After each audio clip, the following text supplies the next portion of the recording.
খিচুড়িগুলো ready হয়ে গেলে একবারে কারেন্ট চলে গেছে, কিচ্ছু দেখা যায় না। এখানে একটু জ্বালাইছি, জ্বালাইয়া রান্না করতেছি। এই দেখুন, আমি যেখানে রান্না করি কারেন্ট না থাকলে একেবারে কিছু দেখা যায় না। এই যে খিচুড়িগুলো রেডি হয়ে গেল। এভাবে একবার কিছু রান্না করে খেয়ে দেখবেন মসুর ডাল দিয়ে।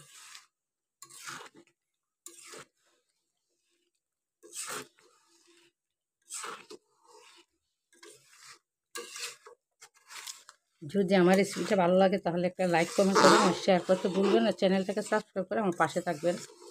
ধন্যবাদ বন্ধুরা। এই দেখুন বন্ধুরা, আজকে রান্না করো মসুরের সাদা সিধে ডাল। এই দেখুন মসুর ডালগুলো ধুয়ে এই যে জল দিয়ে দিলাম। এই যে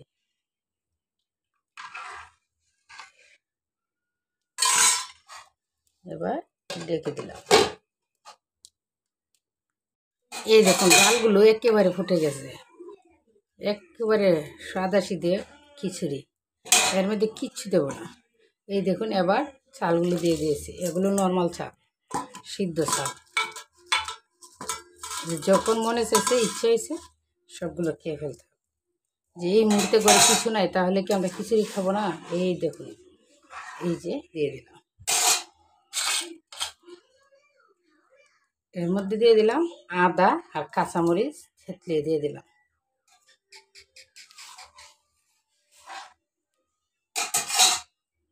হলুদ দিয়ে দিলাম।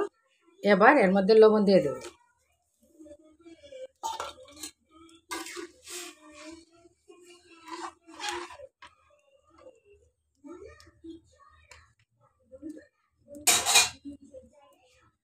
এবার সিদ্ধ হওয়ার জন্য ঢেকে দিলাম। খিচুড়িগুলো চালগুলো সিদ্ধ হয়ে গেছে, এবার নামিয়ে ফোড়ন দিয়ে দেব। এই যে একেবারে সাদা সিধে খিচুড়ি। হাতে সময় নেই, কি করব তাড়াহুড়ো করে, যে একেবারে 2 মিনিটে রান্না করা যায়। এভাবে রান্না করে খেয়ে দেখবেন কেমন লাগে। কোনো মশলাপাতি নেই, কোনো কিছু নেই। কড়াইতে সরিষার তেল দিলাম, এর মধ্যে শুকনো মরিচ দিলাম, তেজপাতা দিলাম। বাবা কারেন্ট চলে গেছে, কারেন্টের যন্ত্রণা যে কী করবো বাসা নেই প্রকাশ করা। এই 10 মিনিটও দেয় না নিয়ে যায়, 10 মিনিটও দেয় না নিয়ে যায়। এবার এর মধ্যে 5 ফোড়ন দিয়ে দেবো।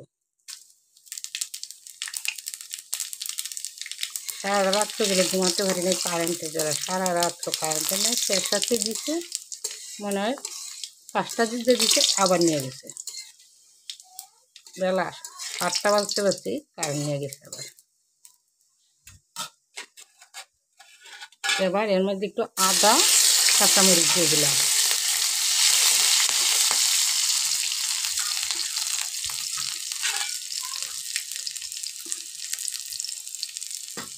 এবার খিচুড়িগুলো ঢেলে দেব।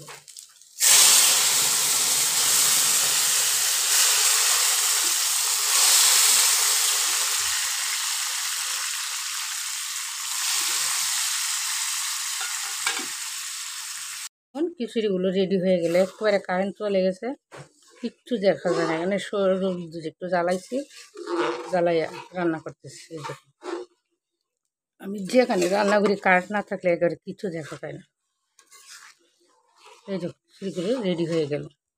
এভাবে একবার কিছু রান্না করে খেয়ে দেখবেন মসুর ডাল দিয়ে।